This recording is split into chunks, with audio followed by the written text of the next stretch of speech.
The content that was the most engaging and performed the best statistically was when it showed real people or real stories. There's a balance that you need to include some other content, but people want to connect with the people behind the brand as well. And so I would say that that's like a huge mistake that people can learn from and is probably a relatively easy one to fix. Welcome to Marketing Happy Hour. I'm Cassie, consultant, podcaster, and your host. Every Thursday, you'll hear episodes packed with insights from brand leaders on an array of topics, from crafting effective marketing strategies and hitting career goals to building leadership skills and launching your own business. Inspired by those unfiltered happy hour combos with peers, this show is all about practical, empowering chats to support your professional journey. So grab your favorite drink and let's get to the episode. Hi, Brie. Welcome to Marketing Happy Hour. How are you? Hello, I am doing well. How are you? Thank you so much for having me. Oh my gosh, of course. You and I met over the summer. We collaborated on an internship program that we were both a part of, which was so fun, and just learned more about what you currently do, which we'll dive into here in a minute. And you're just a wealth of knowledge and expertise and everything. So I can't wait to learn more about you personally, but also I just think everyone's going to benefit greatly from this conversation. So again, thanks for being here. Really appreciate it. Oh, thank you. That was so much fun. I'm so glad that we were like partnered for the internship program and worked with some really, really neat students, and it was a lot of fun. Yeah, it was such a valuable experience, I think, for me personally. I love the next generation, like hearing about what they're thinking through and just the way that they learn and everything. And I think that's something I tell my peers all the time. I'm like, if you have that kind of opportunity to speak to whether it's high school, college students, there's a lot we can learn as marketers from them, but also just the value of being able to like pour into that age group is really, really awesome. And I know hopefully they enjoy it too. I So know, I hope so yeah. too, but yeah, I completely agree with you. And just the energy that they bring and their curiosity and their questions too. Yeah, anyone that has the opportunity to, it's an amazing experience wherever you can do something like that. Yes. Yeah. Great way, great goal to kick off 2025, I guess. When we're recording this, we're talking early in the year. It's a really good goal. It's something I'm hoping to do more this year. So we'll see. But Brie, I have to ask you in true marketing happy hour fashion, what have you been sipping on lately, or what do you have in your glass right now? Oh, goodness. Okay. Well, I have been consuming so much water because I told you I've been a little sick. So been really boring there. I'm also currently trying to keep the holiday feeling going, and I am obsessed with my coffee with the Chobani peppermint mocha creamer. Oh, it is so good. And it's probably like the amount that I drink is so unhealthy, but I absolutely love it. Other than that, I was telling you I just got back from Canada, so I had some like fun cocktails while we were up there, some holiday. I was very much in a Canadian holiday spirit where it Love was that. cozy. So that's fun. That's been my go-tos lately. That's so fun. I too have been trying to hold on to the holiday season and to Christmas and everything. So any chance I can get, like if I go to Starbucks, peppermint's always in my drink, that kind of thing, pretty much year round, which I don't know if Honestly, that's same. like a best practice for coffee purchasing, but it's okay. Like we'll just run with it. But yeah, I'm really trying to hold on to the season. It was wonderful. And so I am right there with you. I do the same thing. I get some funny looks when I get an iced coffee with peppermint in it in June, but It's oh fine. well. It's kind of refreshing in a way. It's fine. I mean, we live in Florida. We're both here in a very hot state, and it's kind of nice. I don't I know. know. I totally agree. I'm glad I'm not the only one. Yes, absolutely. Well, Bree, so tell us a little bit more about what you do. You're in a really interesting, fun space, a space that we have not talked really much about on the show. So, how did you land where you are today, and kind of what are you working on lately? Oh my goodness. Okay. Oh, I've thought about this because I knew we were gonna like kick off in this direction, and it's like, where do I even start with that? There's so much to say, so you have to cut me off too if you're like, stop, free, stop. Um, So I'll like just some brief history because it actually kind of ties into where I'm at right now, which is really weird. But out of school, I went to University of Florida. I'm originally from Iowa, actually, but then moved down to Florida to go to school and for a few other reasons. And out of school, I was an associate producer for a TV station in Tampa. And that is like the not the beginning, but I knew early on that I just loved storytelling and working in TV. That is basically all you do is share people's stories. Even on the associate producer side, you do so much writing, so much video editing. And so that was where my career kind of kicked off. And very random story, but I'll just share it and feel free to cut it out. So I was working there. I was in a long distance relationship with my boyfriend, who is now my husband. He was over in Southeast Florida, and I knew that I kind of wanted to make a jump to marketing, a marketing position of some sort, and to eliminate the long distance that we were dealing with. So I was with some friends up in Tallahassee, Florida, which is where my husband is from. And someone was asking me, what I'm doing. I said, I'm working at this TV station. I really want to get into a full-time marketing position though, for some other reasons too. And they go, well, I think you should reach out to this person who can put you in contact with somebody else. And so I contacted that person. They put me in touch with somebody else. And that person ended up becoming my boss at a company called Invera. At the time, they really had no one dedicated to their marketing efforts. They had minimal content. They also needed some assistance with business development, BD. And so I took a huge leap of faith and joined this company because I wanted to learn, I wanted to grow, I wanted something new, and they were going to allow me to work out of Southeast Florida. And so I moved to that company. I left the TV world and the media world, which is also what I grew up around. It's what my parents did. So moved to that company, and I sort of built my way up in that company. So I worked there for 6 years and then decided it was time for a new chapter too. I was the director of marketing and business development there and was really ready for the next thing. But I'm not going to lie, at the time, I didn't know what it was. And I know you and I like briefly talked about that over the summer. So I resigned from my position at Invera, and I took a break from work actually for a while. Was in a really fortunate position at that point to be able to take some time off, which I felt like I needed. And I started freelancing. I was mainly freelance ghostwriting and editing, as well as doing marketing for individuals, businesses, and other organizations. At the same time, my mom was also doing that, and we would collaborate on various projects. It's just nice to have someone to bounce ideas off of, and although we have different backgrounds, I would say our backgrounds typically complement one another. And so we were both freelancing, and we were approached to take on a client together. And at that point, we actually ran some like test meetings to see how we really worked together in a business setting in a meeting scenario. And that was the beginning of our boutique business called The Craft Co., which she had actually like already established a few years prior. She purchased the LLC and everything to have a small business just in case she ever wanted to.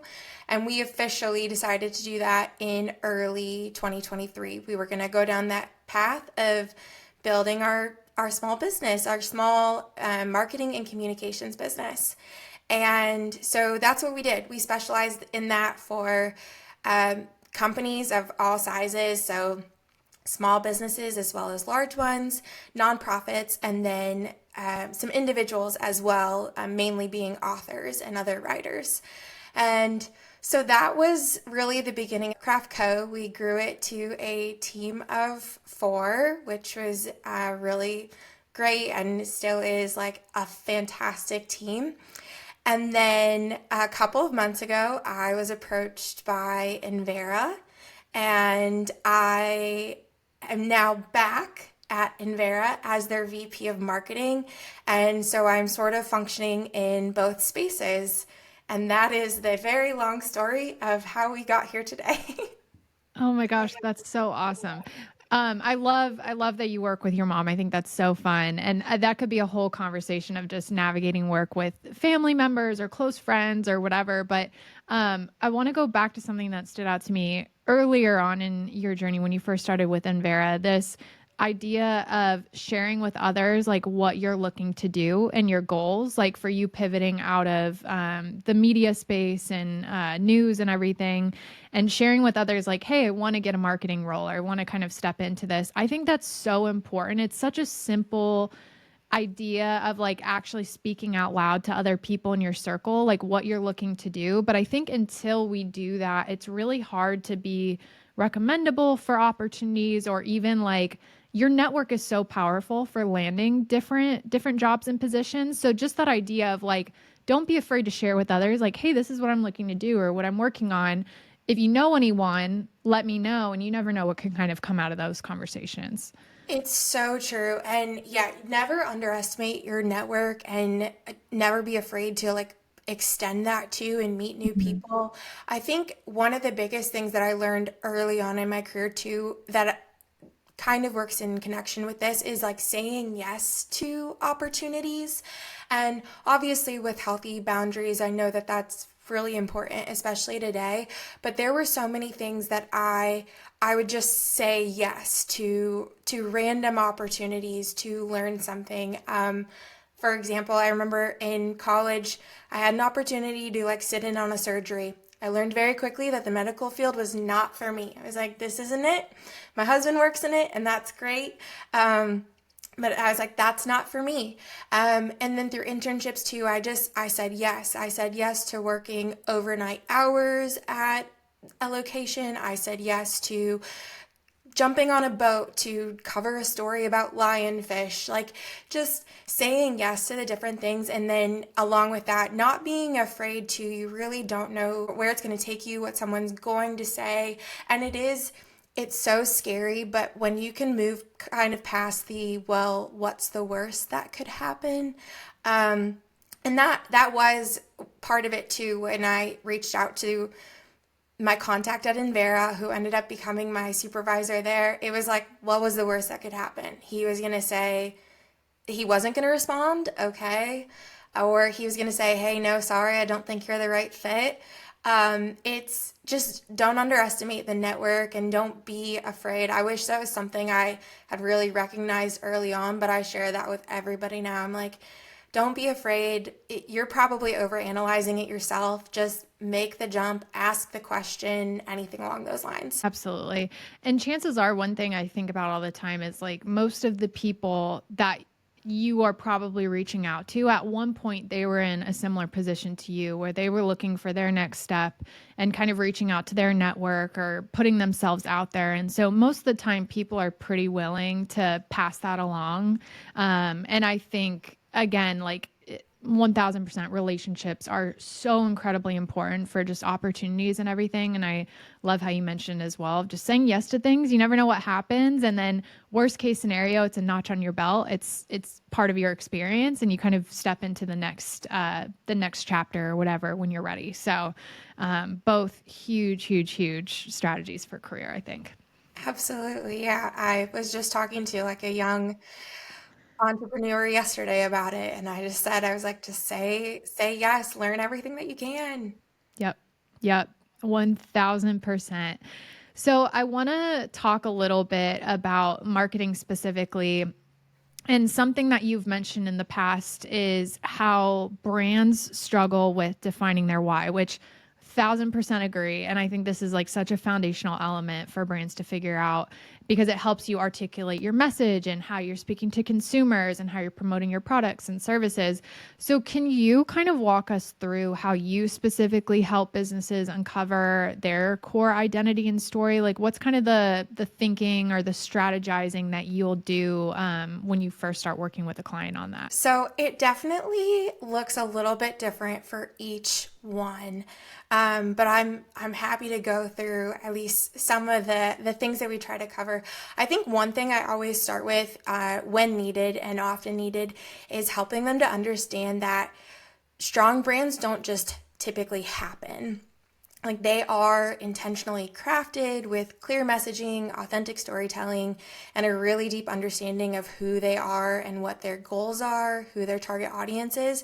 And I know, and it's really hard to see that sometimes without another perspective. If you're really in deep with your business and the operational side of your business, it can be hard to have that perspective and actually remember why you're doing something or what's really driving the goals of your business. So it can be extremely helpful to bring in another perspective, even on a personal note. If and when I do this for myself, which we try to do regularly, I like to have somebody else there too, because you just don't always see it on your own when it comes to your own business or your own organization. So like I said, it doesn't look the exact same for everybody. It really depends to like, is it an existing business or organization, or is it brand new too? I've worked with a couple that are launching their brand new business. So that process looks a little bit different. Whereas if they're existing, we have some data and some content that we can kind of analyze that they've already created to see, okay, how is that really resonating? What does that look like today? And that can be helpful. So the process of what we typically go through is normally we do a couple strategic planning sessions for the organization that we're working with, or in Vera, we would do that internally. And that often involves like a SWOT analysis, so strengths, weaknesses, opportunities, and threats. I don't underestimate like the tried and true, and that one is, I love the brainstorming that can come from those sessions to really doing them like on an annual basis at a minimum, because new opportunities will have presented themselves throughout the year that you didn't recognize previously. And should that be a part of what your marketing plan is for this next year, since it timing wise it works out well that we're talking in January. So we're looking at that. Are there new threats to like recognizing that things can change from there? From there, we will typically do a content analysis if they have existing content. Otherwise, we are doing like a competitor analysis as well. And I don't like people to get like too hung up on the competitor side of things, but it is good to know what someone else is doing out there if they're in a similar space. What does their content look like? What is their brand saying? What's their messaging like? So that you can see what your differentiators are as well too, and how would you show up in a similar space if needed. And then we often will spend some time identifying their target audience or audiences. For me too, within Vera, that often comes with creating like a target persona or multiple target personas. So for example, like within Vera, I know that I have a couple, and each one is different in what messaging resonates with them, where they're at in terms of digital marketing and media, where they're going, what they're looking for, their motivations for purchasing something, all of that. So really analyzing that and putting together a plan with all of those different, I even like pulled one up so I could reference it too as I'm like talking about all of this. It is honestly like a bullet point of, okay, this is their type of media usage, where they're at. These are their pain points. This is the marketing approach that often resonates with them the most. And it gives you a foundation for just about everything going forward. And I think that in particular is really important, because it's so easy in this space, and we know that because we work in it, but people are like, oh, just create an Instagram and just do it. and just post a few pictures and you'll be great. And there's so much more that goes into that with being really intentional to make sure that one, you're being authentic to yourself as a brand, but that it's actually going to resonate with the people that you're trying to reach as well. Yeah, 1000%. And I think to your point too, just kind of analyzing this occasionally and just ensuring that depending on the brand goals, the business goals overall, like everything is kind of aligned and on the right track. Do you feel too that there are any like mistakes or things that brands get wrong when developing this brand identity or just overall strategy really for marketing that a lot of brands you feel are doing, but should probably kind of pivot in 2025 and beyond? Yeah, okay. So this is one that I talked a lot about last year, and I would say it's continuing to, is I see so many brands that want to be good at everything or they want to be everywhere. And and I would say the opposite is true. You really don't need to be good at everything. You can be really good at one thing. And at the Craft Co, we refer to it as like the halo effect. And we didn't coin that too, that came from other places. So, but it is a halo effect. So when you're really good at one thing, you do have sort of a halo effect. It extends beyond. But if you're trying to be everything and be everywhere, I would say you often lose sight of really who you are, and you're not as memorable or recognizable to other people because they don't understand what you do as well. And like, don't get me wrong, I think that's really tricky because a lot of businesses have more than one, you have more than one thing that you're doing, but it's really being intentional and focusing on what is that main message that you want to get across, and then determining based on your target audiences, what is the most impactful place for me to be? Where should I really be putting in the most effort for those places? And the answer isn't that you should be on every social media platform that exists. You should really be selective of it too. Like where can you show up and be consistent with that? You know, not show up one time and then leave for the rest of the year because you felt like you needed to be there. But where can you be consistent? Where can you be yourself too? And where is your audience? Are they actually on that platform? Because if they're not, then I'm not sure it's the best place for you to be as well. I would say another one too, that I had a lot of conversations with this past year, and I think they'll continue, is recognizing that your brand is more than your logo. I know it might sound cliche for everyone listening here, but I think it's a really important reminder for either people on your team and at your business or for your clients too, depending on the situation that you're in, because it goes so much farther beyond than your logo. It's really, your brand is the connection that you create with your audience. It is their perception, their emotions, and their feelings when they think about that.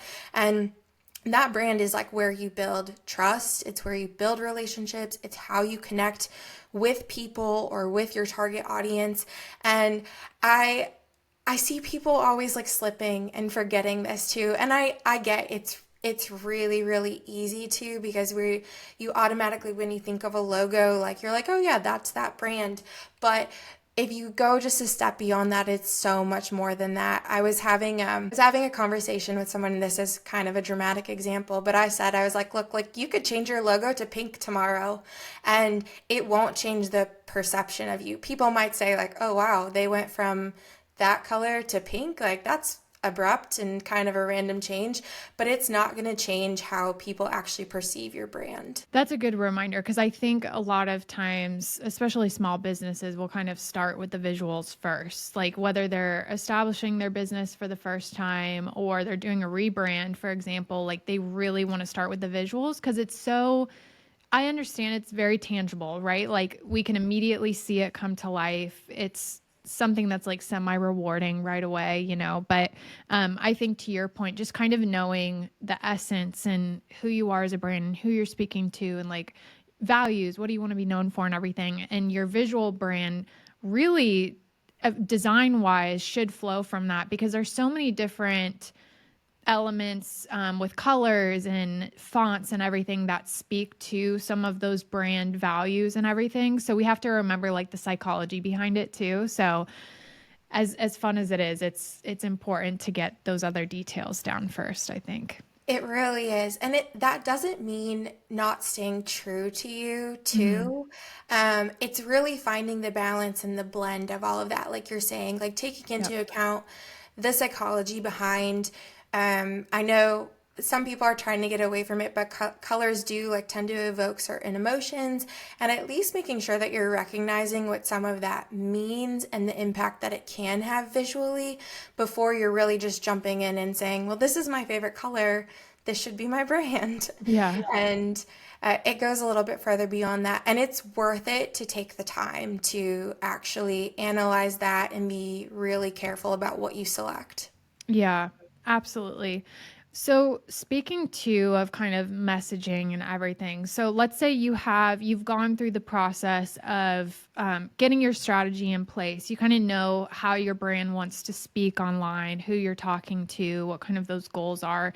How important do you feel, being a writer, especially, like how important do you feel is copywriting and just overall, whether it's messaging on your website, on social, how does that play a part in connecting with the consumer? I know that's a pretty like straight up, like, well, duh question, but what do you feel, just coming from the background that you have, how important is good copywriting and ensuring that copy is aligned with your strategy and just everything really there? Oh, no, that's okay. I really like this question, and I feel like it's so timely right now. Um, Copywriting right now, everyone is kind of like, well, I can have someone else write it for me.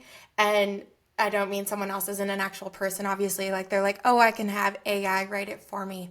And I'm not saying that that isn't a tool and a really good resource for writers, but I would be really careful today that your copywriting doesn't come across like a robot wrote it Yeah. or that someone else didn't, because it can be really pretty obvious when there hasn't been any oversight or editing, and we can tell that someone else wrote either the web article, whether that was on your blog or a social media post, anything like that. It's pretty telling when it's not you. And like I said, I'm not saying like don't use the resources that are available to you. And as someone who has to write a lot and for a lot of different voices, like it can be really really helpful to have that as a resource, but you have to be a really strong editor too, not just a writer. And at the end of the day, you need to understand your audience really well and the goals, the style, the tone for whatever format you're writing. You really need to understand what the structure should be, because to me, that's one of the biggest concerns now when it comes to copywriting. And the most obvious is when people are using it and it's not them and it's not coming across very genuine. Yeah. Absolutely. I want to pivot really quickly and ask more about like just your personal writing skills, and then we'll go back into more of that strategy piece. But how are you as a marketer continuing to build those skills? I know obviously consistency of just practice and making sure it's a regular part of your day to day, but anything else that you'd recommend to especially new marketers who are just getting those skills honed in for the first time? Like what can we be doing to really grow in that area? Yeah, so I would say my recommendation, and something that I try to practice a lot too, is writing for different structures and different formats. I think it's really easy to get stuck in just one and Mhm. say, "Oh, I'm just writing, the social media copy, or I'm just writing the content for the website." And to me that is such a good skill if you're new to the space, but also continuing to learn too, because in the time that we have been in this space, it's shifted and it's evolved. And so you have to continue to evolve with it too. But I think that's really how you hone the craft, is working with different structures in the digital marketing space. And I know that that's one piece that I like because it challenges me to make sure that I am using the different voices that I need to, the different structures, the different grammar, everything. Like if you're writing an article, you're going to be a little bit more grammatically correct depending on where that's going, and ideally you're still working with an editor, but you're going to have a lot more structure to that story, a flow, logical build, an argument, and a key message for that. Whereas the website content, you're probably going to be a little bit more conversational. It needs to be really easy to read. There's some technical side to that too that you need to take into consideration. And then social media, you're looking at, okay, is this concise? Is it engaging? Is there a call to action? Are we showing personality? There's length. There's so many different considerations. So that would be my biggest piece of advice to anyone, but also to myself, is to really make sure that you're not getting stuck in one.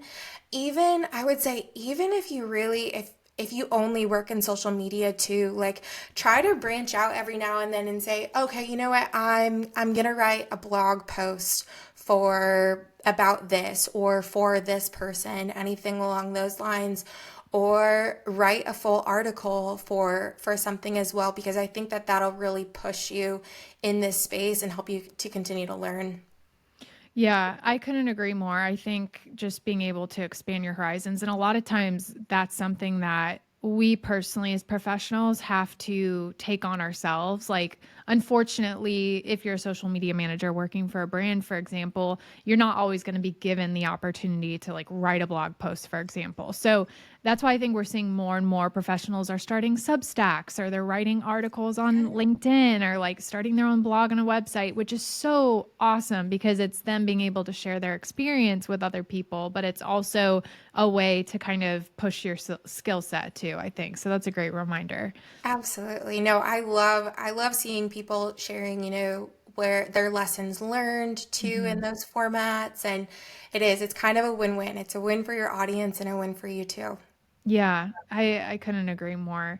So going back to kind of the brand strategy process for a minute, we talked a lot about the brand identity piece and how do we think about that. We talked about target audience needs. Now, combining the two of them and preparing to start to create digital content, how do you recommend we approach thinking about those different pieces and creating content that not only aligns with that identity, aligns with your mission, vision, brand voice, things like that, while also fulfilling needs that your audience has and providing value to them, etc.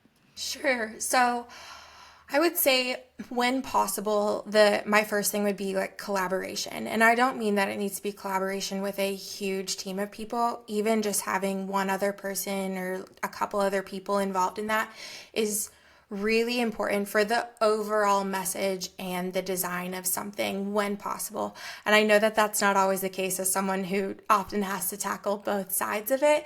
But even if you do, making sure that you're still collaborating with someone else, someone who does understand the core message, the values, the mission, and the unique proposition too, so that they can have another set of eyes on that.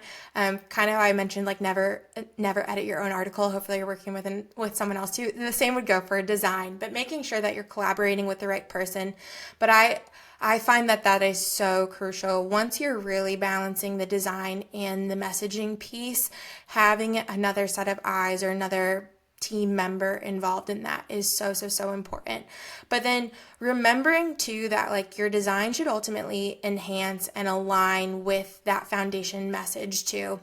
I think it's sometimes really for us as creatives, like sometimes you want to branch out, you want to do something new too, and there can be a space for that, but you really need to make sure that you're evoking the right emotions and reinforcing the brand that you've really worked so hard and strategically put together. The other thing I would say is when it comes to the design and almost all messages, like simple and clear is often the most powerful and the most memorable. Like, don't overcomplicate it, which I would say I probably have a tendency to do because, like, my brain goes a million miles a minute. So, being really clear and concise with your design is going to make your message shine through so much more. It makes it, when you do that too, like you're going to be more consistent. It's a little bit more seamless and then ultimately more recognizable. And when you're consistent with that, like I was saying, you should have like the same underlying message, sort of the same visual cues, the same tone, and all of that is really going to help resonate with your audience for people to build trust, to know who you are, and ultimately to know what you're about, like we were talking about. So, to kind of talking specifically about social, I know social is always evolving. It's very hard to keep up. But do you feel there are common mistakes just in general? I know you mentioned storytelling and making sure that's a priority and everything, but just common mistakes you see brands making on social in general, no matter what the algorithms are doing or kind of the formats that are available to us and how those are changing on a regular basis. Yeah, so I think one of the easiest ones even though I've heard a lot of people shout it from the rooftops, I still see so many people not doing it, is just not engaging with their audience, no matter the platform. Whether it's LinkedIn, whether it's Instagram, Facebook, TikTok, any of the above, not engaging with their audience. And that truly can be like one of the simplest ways. If your audience is engaging with you, like that is such an amazing thing too. And so to just take a couple of seconds or a couple of minutes to give some genuine responses, and not, they don't have to be paragraphs, but just to show that you put in a little bit of thought, I think is one of the most powerful things you can do and is such a common mistake across social media today. We already talked a little bit about it, but like not being focused on who they are and what they offer, that's a big one. And we see that.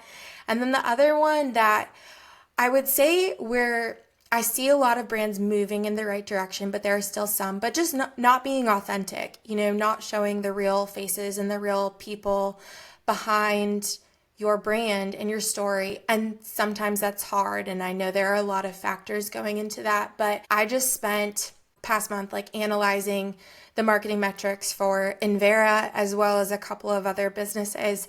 And the one common thing across all of them was that the content that was the most engaging and performed the best statistically was when it showed real people or real stories. And I know there's a balance. There's a balance that you need to include some other content, but people want to connect with the people behind the brand as well. And so I would say that that's like a huge mistake that people can learn from and is probably a relatively easy one to fix as well. I agree. I think that's a huge, I don't even want to call it a trend because I think it's something that we've known for a while, but I think it's becoming a non-negotiable really Right. for social media. And I love too, I'm starting to notice that there's new content creator roles opening at brands. So like brands are hiring people who can serve as the face and the human element to a brand on social media, which is really interesting. So we're seeing more of that and just identifying a spokesperson or getting your founder involved in videos and everything. And I think just overall people connect better with people anyways. So They do. No, they do. Mhm. I love seeing too the businesses that are really maximizing on like the personal brands at their Yes. company too. And it's not that that needs to be a necessity or like pressure for your employees, but when you have some employees that are doing that, I think that's so amazing when I see businesses really lifting up their voices and their stories, and that's really impactful for your organization's brand. Again, we mentioned that social is just an ever evolving, ever changing element to marketing. But how do you feel brands should either? There's kind of two parts to this question. Like brands should be staying on top of all of that stuff and ensuring that they're evolving with these platforms, but also just in general as a business grows, like how should a presence not necessarily be changing completely, but just growing with the business, if that makes sense. When it comes to like the trends, well, so I think it's important to have someone that is that is like staying on top of what's changing, but not someone who's going to jump on every single trend that is is there. And I mean, it can almost be like fast fashion too. So we don't want that. It is good to be aware of what's going on in the space and the impactful changes, what is trending, but balance that too with not necessarily needing to jump on every single thing. Just a related example too, AI is such a buzzword across industries right now. And then there is a technology company, a security technology company. So for them, it's like everyone has questions about it. And that is a big thing for us as an organization to be aware of and know how technology is evolving as well too. But again, like recognizing that not every form of AI is what is needed for our audience. So taking into account like their voice as well too of, well, would this really match what they're looking for technology wise? And if so, then okay, we need to explore that. But if not, then it's probably not a necessity. And I think you can say the same thing about marketing and social media and all of the trends with that too. Take into account your audience's voice too. Like if they have ever given you any sort of insight into if they would want to see you in that space or do that. And then if they have, that might be a really great opportunity. And if not, then you should definitely be considering that too. That goes back to our, you don't have to do everything or be everywhere. I have to tell you, I love the parallel of fast fashion and jumping on trends. I think that makes so much sense to me. I think the funny thing about that is like it feels really good for like a minute when you're like, oh, I bought new clothes that are on trend, but it's like, oh, it doesn't long term, it doesn't really work or it doesn't last or it's not contributing to myself as a human being, for example, long term. So I love that. I think that's such an easy way to think about whether or not you should jump on trends. I think that's great. Oh, good. Yeah, I Yeah. think no, it's so simple for people to be like, "Oh, this went viral. We should do it too." And it's so then I go back to the why. Okay, well, if you did this, would it resonate with your audience or no? What value does it get? Does it bring either to your business or bring to your audience? And it's easy. Like we are so inundated with brands and trends every single day that to even think about the exposure to the number of brands that you have daily is wild. And I've like sometimes gone down rabbit holes to actually like try to find out what that number is, but I would avoid doing that if I were you. Don't recommend. But it's finding that balance too of like not necessarily jumping on all of that, and it can be really hard. But that's too why it's really important. Like if you're a business owner, for example, it's hard. I get it. Like there's a reason that larger organizations are hiring people for the content and all of that because it is hard and you want to be present and you want to be there. But I think that extra couple minutes that you spend to really dive into the why is so important. Yeah, I think so too. I think that's the moral of this episode of just Right. understanding why are you doing what you're doing and how do you communicate that and everything. Yeah. That's really important. I'm curious too, just like as marketing professionals, I feel like we get into this almost hamster wheel cycle of doing our day-to-day work and marketing and being on these platforms and everything. And I think it's a lot easier to keep your brain kind of fresh when you are working with a number of different types of brands and industries. However, I don't know about you. I still personally face that from time to time. Like I kind of hit a wall of inspiration and it's again, we're in this every single day, but there's also professionals out there who work in one specific industry and one brand, and that's it. And so I'm curious if you have any, resources or things that you do on a regular basis individually just to like stay inspired in this field and like keep the ideas fresh and get excited about what you're doing on a day to day. Anything you read, listen to, do, anything there? I'm really curious Yeah. to hear what you say. Oh, okay. Yeah. Yeah, well, so many things. So I'm an avid reader. Mhm. I love reading for multiple reasons. Like one, I think that it's just so good for us mentally. But I'm also so I'm a big, if you can't tell, like I believe in marketing as like storytellers. Like I like that aspect of marketing. That's why I got into all of this. And so I am like fascinated with how stories are structured. And so I read them because I enjoy it and I love it and I think it's fine to read for escapism. But I also really enjoy analyzing how a story came to be and what the process was like, what that flow looked like. And I do find that that can be really inspiring for me, even if it's totally unrelated to security technology. I'm not going to lie.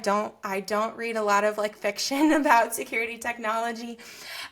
So that's definitely one way that I stay fresh. I think it's good for like mental well-being, but it is really inspiring too. And it helps with my skill set too, with writing and editing across different platforms and structures and all of that. I also think sometimes one of the simplest things that you can do is go work somewhere else. And I know that that is not an option for everybody. For me, being someone who really has to balance like the creative with the analytical, sometimes being in a different space, it's not very distracting for me. Like I can put headphones in, but I do like to work from a different space, and that can just really like jog my brain a little bit. Especially, I write a lot of articles for Envera too because that's a part of my job, but I really like to educate people on where security is headed for them too. And so being able to write from a different space just helps so much with all of that as opposed to being stuck in like the same four walls. So that is one thing. I'm a big podcast listener to all sorts. I love this podcast because I feel like I learn something from every guest that you have.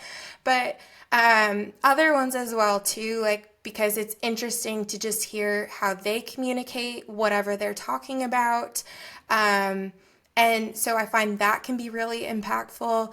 Those are definitely some of the probably the key ways that I would say I stay inspired. But then too, like I love to just follow different organizations that like really are inspiring me no matter what industry they're in on social media. I think it's really neat to see like how they create, and sometimes they'll take a note. I'm like, oh man, that was so good. I wonder if there's a way for me to apply that, like spin it and make sure that it's like this, make it my own. But I really liked the way that they did that, and I like being able to share that too across my team at Envera too. I know even like I was listening to Marketing Happy Hour and the whole warm email concept, Oh, yeah. and I was like, hey guys, we have been talking about this and we need to have a conversation about warm emails. Oh, I love that. Yeah, that one comes up so much. That was such a good little nugget there. I love that. I love to read as well. That's something that is, I think, to your point, so beneficial. I may be putting you on the spot here, but are there any fiction and or nonfiction books that you've read lately that you recommend? Oh my goodness. Okay, hold on. Let me look at my bookshelf. I like might even have to like pull up my Goodreads. I do see you have Happy Place by Emily Henry behind you. I do. I Um, haven't read that yet, but I'm a big Emily Henry oh, fan. okay. Um, I have Ashley Poston's newest, which is a novel story. I haven't read that yet, but I did in 2024. I read The 7 Year Slip, and I still think about that book. Oh my Highly, highly, gosh. highly recommend. It is magical realism. Okay. So yeah. So if you like romance, that one though, it'll tug on your heartstrings too. But Well, that's fine. I love that. I absolutely loved it. Um, so I read the Crescent City series, which is Hmm. fantasy. I read Yeah. that late last year. Um, and so if you're a fantasy, romantasy Sarah J. Maas fan, I've officially read all of her books that are out. So I read those.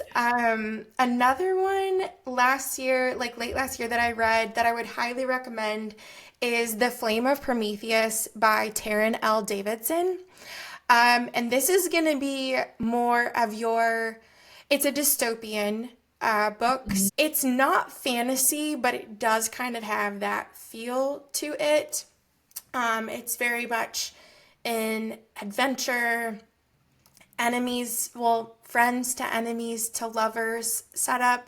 But Taranell Davidson is fantastic too. She's really good, and that is book one in what will be a series, and it will 100% leave you wanting book two. So Oh, that, amazing. yeah, those are, I mean, some of my recent ones. I need to read Darkly. That one's at the top right there. I'm talking to that author in a couple of days, Oh, so I need to cool. read her book.